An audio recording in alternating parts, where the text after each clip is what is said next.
আসসালামু আলাইকুম বন্ধুরা, আপনারা সবাই কেমন আছেন? আশা করি সকলে ভালো আছেন। আজকে আপনারা দেখতে পারবেন আমার সাথে আজকে এমন একটি ভিডিও দেখাবো যেটাতে সার্জিস এবং হাসনাত আবদুল্লাহর নগদ মুখোশ খুলে যাবে। আপনারা দেখতে পারবেন হাসনাত আবদুল্লাহ এবং সার্জিস আলমের বিরুদ্ধে মানুষের ক্ষিপ্ততা, যারা কয়েকদিন আগেও সার্জিস এবং হাসনাতকে তাদের নেতা মানত, তাদের আজকে সার্জিস এবং হাসনাতের বিরুদ্ধে কত অভিযোগ, তাই আজকে শুনতে পারবেন আমার মাধ্যমে। তো বন্ধুরা, চলুন ভিডিওটি দেখে আসা যাক। আমাদেরকে মেরে তারপরে যে কোনো সিদ্ধান্ত বাস্তবায়ন করতে হবে। We are open to kill.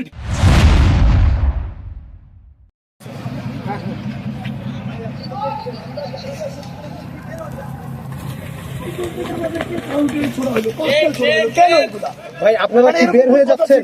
আপনারা বের হয়ে যেতে চেয়েছিলেন? অবশ্যই বের হয়ে যেতে। আমাদের এখানে কাজ কি? আমরা তো জানাজাই পড়তেছি, জানাজা পরে বের হয়ে যাবো। তাহলে এগুলা কেন? আপনারা কি হল ছেড়ে দিবেন? ভাই হল কেন ছেড়ে দিব? আমরা হল কেন ছাড়বো? হল ছাড়বো পুলিশ কি আমাদেরকে হল ছাড়বো? আমাদেরকে একটু বলবেন, একটু হল। এটা পুলিশকে জিজ্ঞাসা করেন। আমরা তো জানাজা শেষ করে এখান থেকে বের হয়ে যাচ্ছিলাম, তারা কেন আমাদেরকে পিছন থেকে এটা করলো? তারা পিছন থেকে সাউন্ড গ্রেড ছুড়েছে, ককটেল ছুড়েছে। আমরা জানাজা শেষ করে দিয়েছি, আমরা এমন কিছু করেছিলাম। আমাদেরকে কি আসছে? আমাদেরকে গ্রেনেড মারছে। আমরা কি করছি?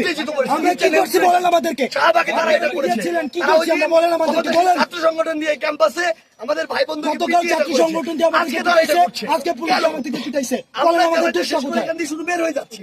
আর তুমি কিছু বলেন, আপনারা বলেন।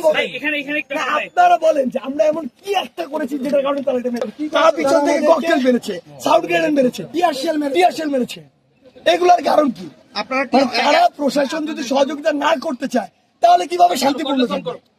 সার্জিস আপনারা কি হল ছাড়বেন নাকি? আমরা ছাড়বো, কখনোই ছাড়বো না। আমাদেরকে মেরে তারপরে যে কোনো সিদ্ধান্ত বাস্তবায়ন করতে হবে। We are open to kill.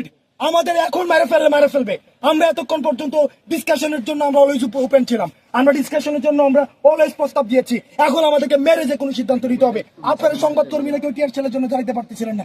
এখানে ওপেন একটা জানাজা হয়েছে, জানাজার পর আমরা চলে যাচ্ছিলাম, তাহলে আমাদের উপরে